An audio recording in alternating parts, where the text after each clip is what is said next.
जिन्होंने सबसे बड़ी दुनिया की कलीसिया बनाई, अब वो प्रभु के पास जा चुके हैं। Pastor Paul Yungichu, who built the biggest church in the world, now he's gone to be with उनके the Lord. चर्च में एक औरत थी जिसको माउथ कैंसर था, There was a woman in that church who had mouth cancer. और वो आई, बोला पास्टर मेरे लिए प्रार्थना करो। वो प्रार्थना करी उन्होंने और कोई फर्क नहीं पड़ा। She came and said, Pastor, pray for me. He prayed, nothing और happened. फिर आई, फिर प्रार्थना करी, She came again, he तो वो prayed again. कुड़कुड़ाती बुड़बुड़ाती बहुत थी So she used to complain, grumble a lot. कि क्या हो गया पास्टर, इतने लोग चंगे हो रहे हैं चर्च में, मेरे साथ क्यों नहीं परमेश्वर कर रहा है। What is happening, Pastor? So many people are being healed in the church. Why is उन्होंने God not इतना healing me? परेशान कर दिया। She bothered him so much. हाँ, कुछ लोगों के पास ये ग्रेस होता है पास्टर को बॉदर Some करने people have this grace to bother their pastor. का।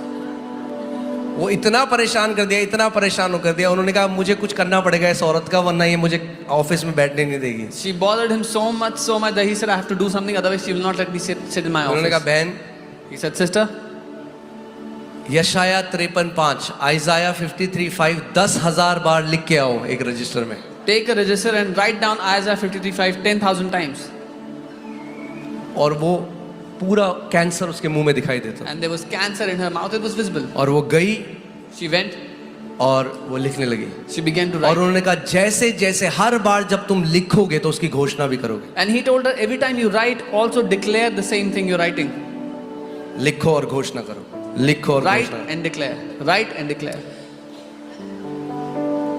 कुछ हफ्ते बाद वो औरत आई उनके ऑफिस में खुशी से भरी हुई, After some weeks, this woman came into her office filled with joy. कहती पास्टर मैंने 10,000 बार लिख दिया ये। She said, Pastor, I have written it 10,000 और times. जब उन्होंने उसकी शक्ल को देखा, बोला बहन तेरे मुंह में तो कोई कैंसर ही नहीं है। उसको पता ही नहीं चला कब वचन को लिखते लिखते घोषणा करते करते वो चंगी हो गई।